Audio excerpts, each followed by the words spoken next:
పుట్టిన కాంచి కూడా కాంగ్రెస్ పార్టీలో ఉండి కాంగ్రెస్ పార్టీకే పనిచేస్తున్నాం. అయితే టీఆర్ఎస్ గవర్నమెంట్ వచ్చిన కాడి నుంచి కూడా ఏ ఒక్క పని కూడా అభివృద్ధి జరగలేదు. రోడ్లు కానీ ఉచిక కానీ అన్ని మాఫియాలు చేసిర్రు. ఇప్పుడు మాత్రం కాంగ్రెస్ గవర్నమెంట్ ఇచ్చిన 6 గ్యారెంటీలు మాత్రం పక్కా అమలు చేస్తుంది.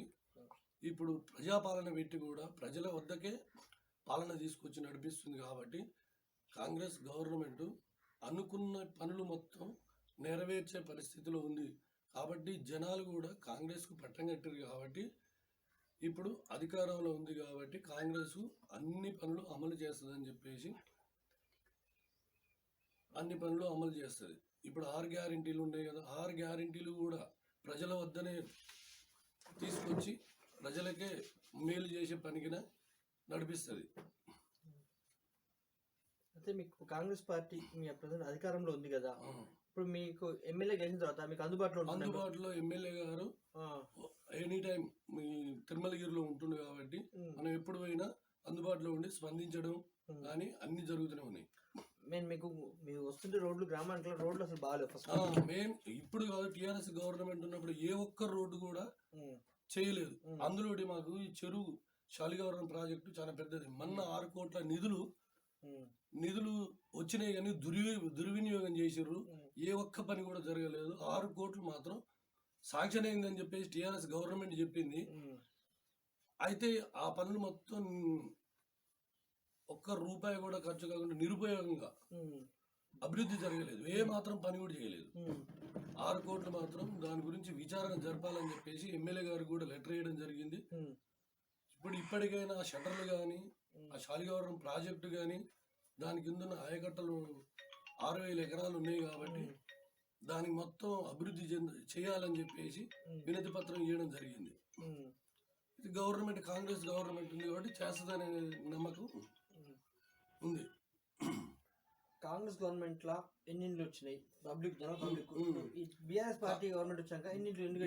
బీఆర్ఎస్ గవర్నమెంట్ వచ్చినాక ఒక్కటి కూడా ఇల్లు రాలేవు.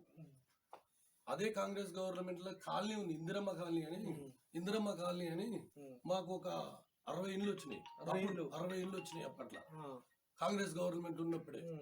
ఇప్పుడు టిఆర్ఎస్ గవర్నమెంట్ వచ్చినాక ఒక్కటి కూడా రాలే. ఇప్పుడు మళ్ళీ కాంగ్రెస్ గవర్నమెంట్ వచ్చింది కాబట్టి మళ్ళా వస్తాయని చెప్పేసి 30 ఇండ్లు వస్తాయని చెప్పేసి అందరిలో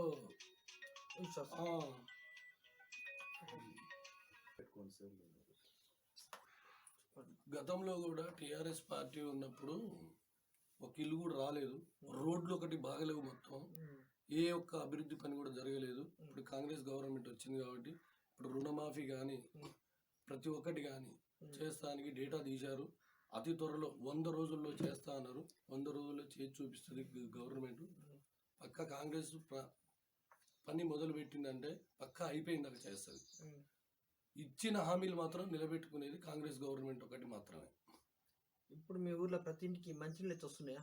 మంచినీళ్ళు అంటే కొన్ని ఏరియాలకు రావట్లేవు, కొన్ని ఏరియాలు మాత్రం వస్తున్నాయి. అవి కూడా 2 రోజులకు కొనాడు, 3 రోజులకు ఒక రోజు వస్తుంటాయి. గతంలో మీ దగ్గర బీఆర్ఎస్ పార్టీ ఎమ్మెల్యే డెవలప్మెంట్ చేసిందా? ఏ డెవలప్మెంట్ లేదు. చెరువు కట్టకు 6 కోట్లు వచ్చినాయి అన్నారు. 6 కోట్లలో అవన్నీ దుర్వినియోగమే జరిగినాయి. ఏ పని చేయలేదు. ఆ కట్ట మించి మనుషులు నడవడానికి కూడా నడవలేకపోతున్నారు. ఉన్న కట్టను పలగజీరి దాని మించి బండ్లు పోకుండా ఏది పోకుండా చేశారు.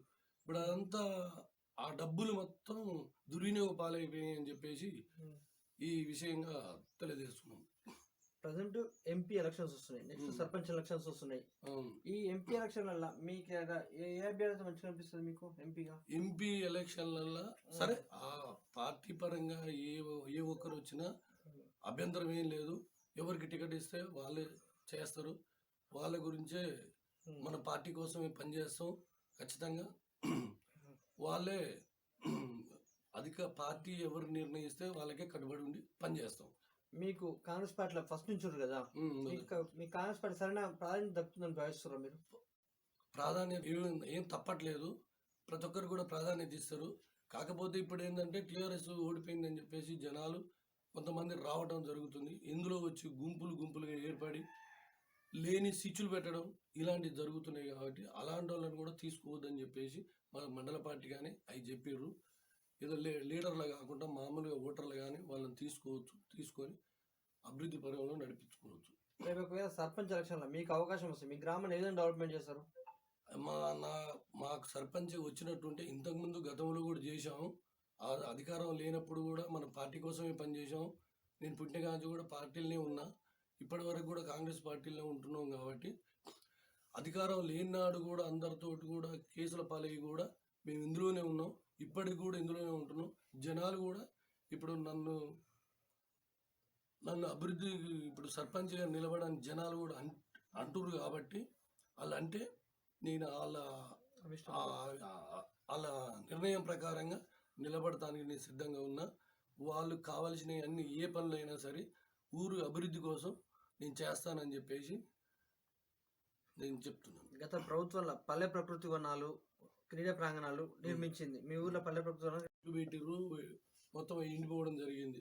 అది ఏడనో అది గుట్టకాడ పెట్టిర్రు, ఏ నెల పెట్టిర్రు, ఆ చెట్లు ఎండిపోవడం జరిగినాయి. అదంతా దుర్వినియోగంగానే జరిగినాయి. ఏ ఒక్కటి కూడా అభివృద్ధి పరంగానైతే జరగలేవు. సీసీ రోడ్ల పరిస్థితి అండి గ్రామంలో. సీసీ రోడ్లు అనేటి పోసిర్రు, కొన్ని మాత్రం పోసిర్రు, ఇంకా ఉన్నాయి ఊళ్ళో పోయాల్సినవి. అవన్నీ ఊరికి అభివృద్ధి ఈసారి గవర్నమెంట్లో చేస్తామని చెప్పేసి. ప్రత్యేకంగా ఈ సంవత్సరం మన ఎలక్షన్లో మీ ఎమ్మెల్యే గారు మీ ఊరికి ఇచ్చిన హామీ ఏంటిది? మాకు ఇచ్చినది హామీ ఏంటంటే మాకు వాటర్ ట్యాంక్ కావాలని చెప్పాం. వాటర్ ట్యాంక్ అంటే వాటర్ ప్లాంట్.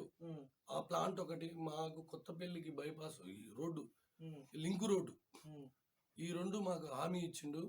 ఈ రెండు పక్కా చేస్తా అన్నాడు. ఆయన గారితో ఎమ్మెల్యే గారితో తీసుకొచ్చి వాటర్ ప్లాంట్ ఒకటి, ఇది Kothapalli road link road sanction చేపిస్తా అని చెప్పేసి మాట ఇవ్వడం జరిగింది. అతి త్వరలో వచ్చిన తర్వాతకి అవి రెండు చేపిస్తామని చెప్పేసి కూడా చెప్పడం జరిగింది. మీ ఊర్లో మీరు ప్రధానంగా గుర్తించిన సమస్యలు ఏంది? వాటి సొల్యూషన్కి ఎట్లా ప్రయత్నం చేస్తారు? ప్రతి ఒక్కటి ఏ సమస్య వచ్చినా మనం ఎమ్మెల్యే గారి దృష్టికి తీసుకుపోవడం, మనం ఈ పని కావాలని చెప్పేసి మనం దగ్గరుండి చేపియడం వరకు చేపిస్తాం ఖచ్చితంగా. అయితే అంతకుముందు రేషన్ కార్డులు ఎన్ని ఉండే మీ ఊర్లో, ఇప్పుడు ఎన్ని వచ్చాయి? ఇంకా కొత్త అంటే రేషన్ కార్డు 9 ఏళ్ళ నుంచి కూడా రేషన్ కార్డులు ఎవరికి ఇవ్వలేదు. మనకి గవర్నమెంట్ పెట్టింది. గవర్నమెంట్ పెట్టినందుకు నిన్న వచ్చేసి 385 అప్లికేషన్లు వచ్చినాయి. అవన్నీ పరిశీలనలో ఉన్నాయి, కంప్యూటర్లో నింపేస్తారు కాబట్టి అవన్నీ ప్రతి ఒక్కరికి కూడా వస్తాయి. దాంట్లో తొందరపడాల్సిన అవసరం లేదు. ఈ మహిళలకు ఉచిత బస్సు ప్రయాణం పైన ప్రజల స్పందన ఏ విధంగా ఉందండి? చాలా బాగుంది. అది ఉచిత ప్రయాణం అనేది ఊర్లల్లో ఏడికి పోవాలన్నా కానీ ఫ్రీ బస్ కాబట్టి ప్రతి ఒక్కరికి అది సంతోషకరమైన వార్త, మంచిగానే ఉంది. అది ఇప్పుడు రాష్ట్ర ప్రభుత్వం అంటే నూతనంగా ఏర్పడే రాష్ట్ర ప్రభుత్వం బెల్ట్ షాపులు మొత్తం మూసివేయాలని చెప్పింది కదా సార్.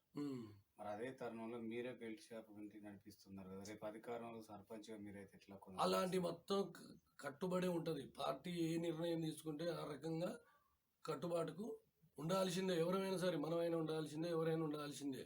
దానికి ఏంటంటే ఏం లేనప్పుడు జీవనోపాధి కోసం చేసుకోరు. దానికి కాదని లేదు, ఏం లేదు. రేపు అధికారంలో వచ్చి ఇప్పుడు గవర్నమెంట్ ఏ నిర్ణయం చేస్తే ఆ నిర్ణయం ప్రకారం ఉండాల్సిందే. బెల్ట్ షాపులు తీసేయాలంటే తీసేయాల్సిందే. మన ఒక్కరు ఆ గవర్నమెంట్ ఆదేశించినప్పుడు దాన్ని ఖచ్చితంగా తీసేయాల్సిందే.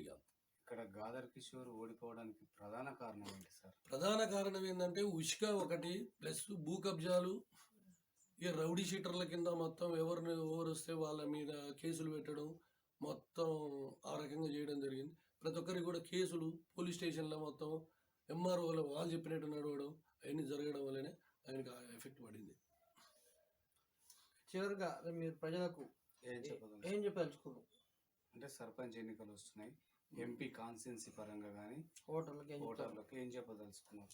ఏముంది ఏంటంటే ఊరికి డెవలప్మెంట్ చేయడం కోసం మనం ఎమ్మెల్యే గారికైనా ఎంపీ గారికి పోయి అయినా నిధులు తీసుకొచ్చి మనం అభివృద్ధి పరంగా నడిపించడం ఒకటి మన లక్ష్యం. అంటే ఇక్కడ స్థానిక సర్పంచ్ పరిపాలన ఏ విధంగా ఉంది సార్? స్థానిక సర్పంచ్ పరిపాలన అనేది గతంలో టీఆర్ఎస్ ఏం చేసింది లేదు, నిధులు రాలేవు, ఏం చేయలేరు. ఆ విషయం ఊళ్ళో జనాలందరికీ కూడా తెలిసిపోయింది, వాళ్ళు చేసేది మొత్తం.